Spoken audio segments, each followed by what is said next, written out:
Hi, you guys. So my lighting is terrible, but I am going to take you guys on a little adventure because I miss my travels. I used to be a major solo traveler. I've been around the world from Egypt to Cuba to Puerto Rico, many different places in the United States. And I want to talk to you guys about my experience in Cuba. I went last year in June to Havana, Cuba. Um, and I love the experience. I'm trying to find like the perfect angle without showing off how dirty and crazy, not even dirty, but how junky it is in my background. But I absolutely love the experience. A lot of people ask me like, why Cuba in particular? To be able to travel to Cuba, let's just put it like this. Cuba is a once in a lifetime experience. The privilege to be able to travel to Cuba was in part due to President Barack Obama. So many people did not get this opportunity beforehand. People who have left the country have not been able to come back. And that's because of what we know as the Cuban Revolution and Fidel Castro, who came up during the 1950s. And it was his plan to allow all Cubans to get ahead, mostly Afro Cubans, people who were Black, people who were dark skinned, to be able to get ahead in life. And that is why he came up with a lot of his manifestos and beliefs about communism, was because that everybody would be given equal amounts of everything. And it works very well in Cuba. But what happened is that upset our oppressors, from white Americans to white Cubans. It really upset the world because the world at that time, a lot of major nations like Great Britain still had colonies. The Spanish still had colonies. And, America still had oppression very openly with segregation and all of that. And Fidel basically said, all of that is wrong. I want all people to get ahead. If you don't like this system, leave. And that's why a lot of white Cubans left, because they were the rich, they were the powerful, and they left because they didn't want to be under the rule of somebody who would put everybody on an equal playing field. And I talked to white people, and their perspective of Cuba is so different from Black people, because Fidel was also a freedom fighter. He sent Cuban troops all over Africa to teach African people how to defend themselves and how to get rid of colonization. He helped out Nelson Mandela, who is now known to the world as a peaceful person, but Mandela was about, disrupting government, overthrowing government.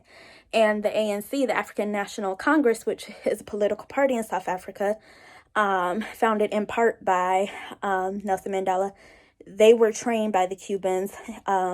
Revolutions in Zimbabwe, Angola, and so many different places where we had to basically kick white people out of the country, or at least kick out their system of government and say, we have to figure this out for ourselves. Fidel Castro lent a hand to all of that. So to be able to go to Cuba, I was living my African best life, because Cubans are so amazing. Everybody loves Africa. Everybody practices some form of Afro spirituality, even if you are not Afro-Cuban. And I really enjoyed my experience. So I'm going to show you guys more about visiting Cuba, and I'm going to have footage and pictures. So stay tuned. Now, Cuba is a very beautiful, very vibrant country. I love Cubans. They are the friendliest people in the Caribbean that I have ever met. I meet a lot of people from the Caribbean. I don't think that all of them are friendly. I've been to Puerto Rico. I did not think that Puerto Ricans were very friendly. Although I have a lot of Puerto Ricans in my life, I love Cubans. They were very hospitable. And I think the difference is that Cuba is disconnected from the world. Unlike Puerto Rico, which is still kind of like a part of the United States, so they have like our influence. Cubans don't have any influence from anybody, so they're just naturally very genuine. This photo was taken in an area that had a lot of buildings. Obviously, the guy behind me is Che Guevara. The other guy, I'm not for sure who he was, but he was a freedom fighter. It's not Osama bin Laden. My tour guide said that a lot of people think that. But I was just impressed with how much, the Cuban revolutionaries are celebrated. This was me and one of my tour guides, Miguel. He was so friendly, and he is a Black man. He is a Black Cuban. His family is Cuban. His his ancestors are Cuban, but they were brought to Cuba as slaves. So you see so much diversity in Cuba, from the Taino Indians to Black people to Spanish people. Now, I went for a lot of the cultural and spiritual experiences, and here I am. We went to go see a Babalawo, who is a spiritual kind of like shaman in the Santeria belief system, which is one of the major Afro Cuban belief systems. But it was so amazing because we went for cleansings and readings, and they really took good care of us. They made food for us. It was amazing. We also went to a museum for culture and for Afro spirituality, basically a museum about Santeria and some of the other Afro Cuban beliefs. Here are some kind of what you would consider voodoo dolls, and then these are some other tools and instruments used by some of the different African spiritual beliefs. Some people think that it's scary, but it's really not. It's a way to celebrate your culture and your ancestors. Nothing to be afraid of. Here's a spirit, and here is Oshun. That is a very tough work. But also in the eastern of the country, we got plantations of coffee and cocoa, okay, to make chocolate. See, something that usually people doesn't talk too much about, but that was the main reason why also to the eastern were many Africans sent, because the weather there is better for this kind of plants to grow. See, so in the case particularly of Guanabacoa, something very interesting happened, and it was that we got at the same time 3 different cultural groups.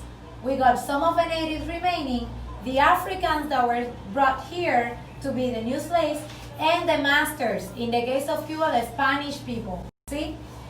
Of course, that created a new social environment, something that didn't happen in many other places in the country because there weren't too many natives remaining all over the country. See? So in Guanabacoa, what was their cultures with each other? See? The way I imagine is that they were thinking kind of like this. Okay, now that I'm fucked up, maybe I can start doing not only what I do in my relations to protect myself, but also what they're doing and what they're doing now that we're all facing the same problems, so we get extra protection. It was also kind of easy because even though Africa is very diverse and not every culture and tribe is the same, but they have many things in common. See? So it was easy to start sharing their systems of belief with each other to support each other. But at the same time, they were in Guanabacoa particularly, living also with the Cuban natives remaining. See? So also from that, they start getting some of their influences. So this is one of the reasons why, for instance, in Cuba, it's very common that when a person practices one of the Afro-Cuban religions, usually will practice belief that they were practicing the Catholic religion without letting go of their own beliefs. Of course, no one can just let go what they believe in. And as they were very smart, they started realizing that many of the stories in the Bible had elements in common to their own stories to explain the world. And that also many of the Catholic saints that they were forced to worship had also elements like colors, stories, or attributes or power with the deities that they used to adore, worship in their own cultures. So again, I was there to kind of dive into Santeria. I have gotten readings in Puerto Rico by a Babalawo. I have a personal Babalawo in Puerto Rico. This was me meeting with a Babalawo in Cuba, and I got my cleansing. You shake the Macarena and ask for blessings. Then he uses herbs to kind of cleanse you. He uses holy water. Then he uses cascarilla, which is like the eggshells turned into a powder. So you'll see me doing all of that, and I wore white because white is a very cleansing color. When you become a member of the Santeria religion, you wear white for a whole year, and as you can see, the Babalawo is wearing white, so white is so important. When you see people on the streets of Cuba and they're dressed in all white, you know that they are in Santeria. It's also in the shield of the nation.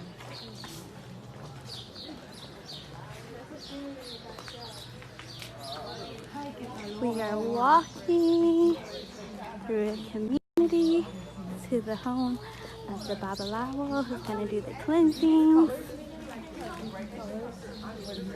And we like it. Yeah, just like colorful house. Okay. That's what I thought. We're happy people. This is the Korean feeling, sister. I don't know if you know.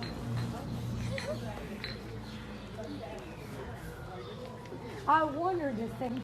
I spent a lot of time in Guanabacoa, which is one of the oldest Afro Cuban communities in Havana, and here I am taking a very touristy picture, and I love my whole experience.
Missed my flight when I was in Egypt, so back here on time. They said all the American airline gates were closed, but they let me in anyway.